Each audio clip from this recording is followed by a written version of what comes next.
पकार road और काठे गली के बीच जो सात पीर की दरगाह है, उस दरगाह पर जो कार्रवाई हुई है, उस कार्रवाई को देखते हुए मैं अपना ओपिनियन अपने चैनल के माध्यम से आप लोगों के बीच में रखने के लिए आया हूँ।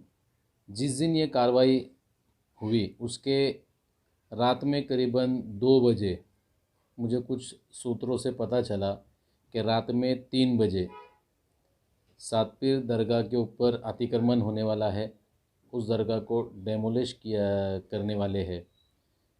इसलिए मैं उस रात दरगाह के आसपास के परिसर में घूम रहा था और मैं सोचा कि जो ये हरकत है, जो ये गलत हरकत है, जो चोरी छुपे की जा रही, वो अपने चैनल के माध्यम से आप लोगों तक पहुँचाऊँ और इसको मैं कैच करूँ ताकि आगे कानूनी कार्रवाई में ये वीडियो, ये पुरावे काम आए।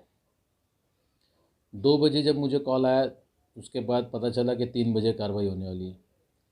3 बजे जब हम बैठे हुए थे तो कुछ एक्टिव मेंबर थे नासिक के, जिसमें से एक थे हमारे आजिम सैयद, शिवसेना के जो एक दिग्गज नेता है और जूने कार्यकर्ता है। उन्होंने राजा भाऊ वाजे जो नासिक के हमारे खासदार है, उनको कॉल किया और उनको बताया कि ऐसा ऐसा सुनने में आया है कि रात में करीबन 3 बजे के टाइम में सात पीर दरगाह पर अतिक्रमण होने वाला है, बुलडोज़र कार्रवाई होने वाली है।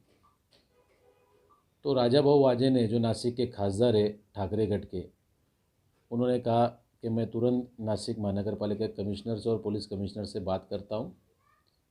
उसके बाद उन्होंने उनसे बात किया, बात करके फिर आजिम भाई ने वापस से कॉल किया और उनको बताया गया कि ऐसी कोई कार्रवाई नहीं होने वाली है। आजिम भाई ने लोकल जो पुलिस स्टेशन है, मुंबई नाका पुलिस स्टेशन, वहाँ के सीनियर पीआई को भी कॉल किया था, ऐसा आजिम भाई का बोलना है। उन्होंने उनसे ही बात की और उनको ही बोला कि रात में ऐसे अतिक्रमण कोई होने वाला है, तो उन्होंने नहीं कहा।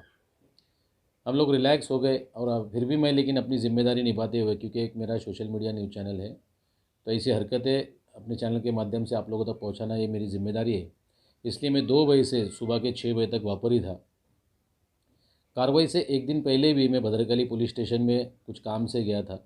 वहाँ पर हमारे शहर के खतीब मिले थे। वो भद्रकाली के सीनियर पीआई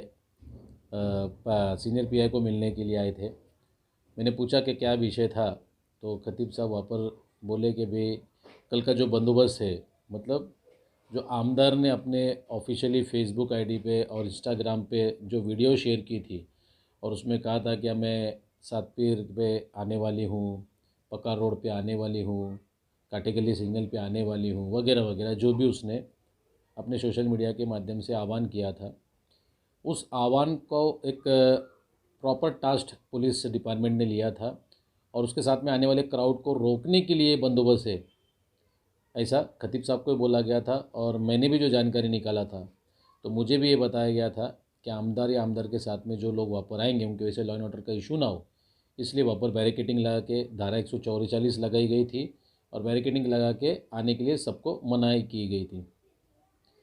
लेकिन सुबह करीबन 6:30 बजे तक मैं द्वारका के काठे गली के आसपास, सात पीर की दरगाह के आसपास ही था। 6 साढ़े 6 बजे तक कोई वहाँ पर आया नहीं। जब मैं 6:30 बजे अपने रिटर्न घर पे आया, तो उसके बाद चला कि वहाँ पर अतिक्रमण के बुलडोज़र वगैरह आए, दरगाह के अंदर जो कैमरे थे उनके वायर वगैरह काट दिए ताकि अतिक्रमण जो करने वाले लोग आए हैं वो कैमरे में कैच ना हो। मैं तुरंत अपनी ज़िम्मेदारी निभाने के लिए वहाँ पर पहुँचा और मैं सोचा कि जो इनलीगल हरकत हो रही है इसको कहीं ना कहीं अपने कैमरे में कैद करूँ और आप लोगों तक पहुँचाऊँ। जब मैं वहाँ पर पहुँचा तो वहाँ पर जो पॉइंट पे आनंद लॉन्ड्री के पास में एक एसीपी थे, उन्होंने मुझे जाने से मना किया और उन्होंने कहा कि नासिक के पुलिस कमिश्नर के आदेश है कि अंदर कोई भी ना जाए। मैंने उनको कहा कि मैं मीडिया से हूँ, आपने 144 सामान्य लोगों के लिए लगाई है, आपने कभी भी ऐसा आपके डीसीआर में या आपके 144 के आदेश में कहीं नहीं लिखा कि मीडिया के लोगों को भी आना मना है। लेकिन उन्होंने फिर भी मुझे मना किया, मुझे जाने से अंदर रोका उन्होंने। उसके बाद मैं जो उन्होंने कहा सीपी से बात करो, तो मैंने सीपी को भी, नासिक के जो पुलिस कमिश्नर है संदीप कर्णिक सर, उनको भी 2 बार कॉल लगाया लेकिन उन्होंने मेरा कॉल नहीं उठाया। 6:30-7 के बीच की ये टाइमिंग के मैंने कॉल लगाया था। उसके बाद मुझे पता चला कि द्वारका के ऊपर डीसीपी खांडवी सर खड़े हुए हैं। मैं उनके पास पहुंचा, उनसे बात किया, उनसे पूछा कि वहाँ पर जाने क्यों मनाही है, क्या कार्रवाई चल रही है और मीडिया को क्यों मनाही है जाने के लिए। उन्होंने भी कहा मुझे कुछ जानकारी नहीं है, मीडिया जा नहीं सकती, इतनी जानकारी तो उनको ज़रूर थी। बहरहाल मैं दूसरे पॉइंट पे गया, काठेगल्ली के सिग्नल के पास, जहाँ पर सीनियर पीआई मधुकर कड़ थे। उनको ही मैंने बहुत पूछा, लेकिन उन्होंने भी कुछ बताने से इनकार किया। तो इससे समझ में आया कि कहीं ना कहीं सातपीर के ऊपर जो कार्रवाई हुई है वो कहीं ना कहीं धोखा दे के कार्रवाई की गई है। मीडिया वालों को भी धोखा दिया गया, उनको भी कोई जानकारी नहीं थी कि ऐसी कोई कार्रवाई हो रही है। सामान्य लोगों को भी धोखा दिया गया, वहाँ के ट्रस्टियों को धोखा दिया गया, लोकतंत्र का कहीं ना कहीं गला दबाया गया। वहाँ पर जो जिम्मेदारान थे, मुस्लिम समाज के जो जिम्मेदारान थे या ट्रस्टी थे, उनको ऐसे बताया गया, उनको ऐसे गफलत में रखा गया कि वहाँ पर जो कार्रवाई आमदार के माध्यम से होने वाली है या उसके लोग आके कुछ ऊंच नीच ना करें, इसलिए आपको बंदोबस्त दे के, मतलब आपकी दरगाह को हम प्रोटेक्शन दे रहे हैं, ऐसा बोल के दरगाह के ऊपर, दरगाह के आसपास के परिसर में अतिक्रमण किया गया। और अतिक्रमण करने की कोई लेखी नोटिस नहीं दी गई, ना ही ट्रस्टियों को और ना ही किसी भी जिम्मेदार इंसान को, यहाँ तक कि मीडिया को भी जानकारी नहीं थी कि इसके ऊपर अतिक्रमण होने लगे। तो ये कहीं ना कहीं लोकतंत्र का गला दबाने का काम है, ये सत्ता का माज है और कहीं ना कहीं अपने पावर का मिसयूज़ करके सातपीर की दरगाह पर अतिक्रमण किया गया। मेरे पास कई सारे ऐसे हैं। सबसे पहले तो मैं क्लियर कर लूँ कि मेरा जो आज का ये वीडियो है ये किसी धर्म के विरोध में नहीं है, किसी के धर्म के खिलाफ में और किसी के धर्म के फेवर में नहीं है।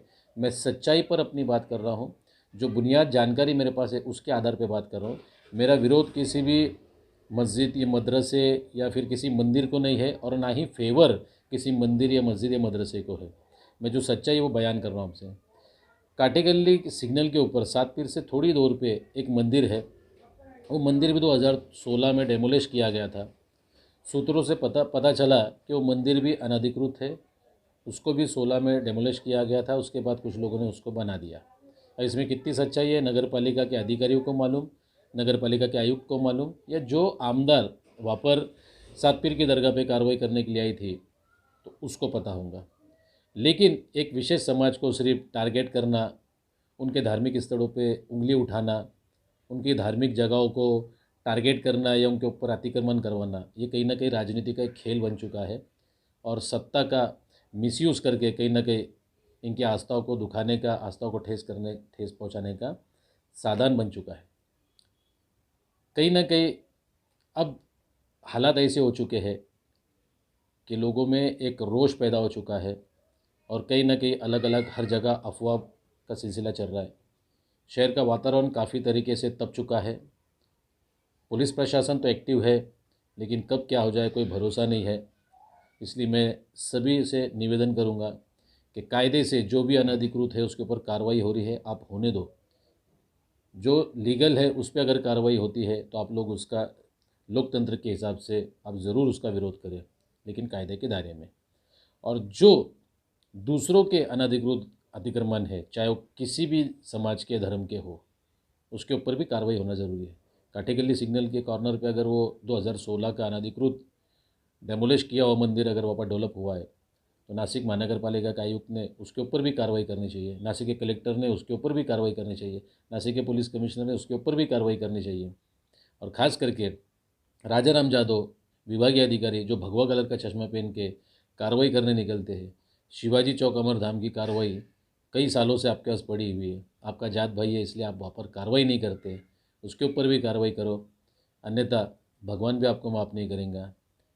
आप मंदिरों के ऊपर 2016 में कार्रवाई किए, लेकिन एक प्राइवेट नेता के ऑफिस पे अभी तक आपने कार्रवाई नहीं की। भगवान के मंदिर तोड़ने आप 2016 में एक्टिव थे, आपका डिपार्टमेंट एक्टिव था, लेकिन अभी फिलहाल में 2025 में आप एक निजी ऑफिस नहीं तोड़ रहे, लेकिन धार्मिक स्थल तोड़ते फिर रहे। तो राजा राम जादव, भगवान को भी जवाब देना पड़ेगा।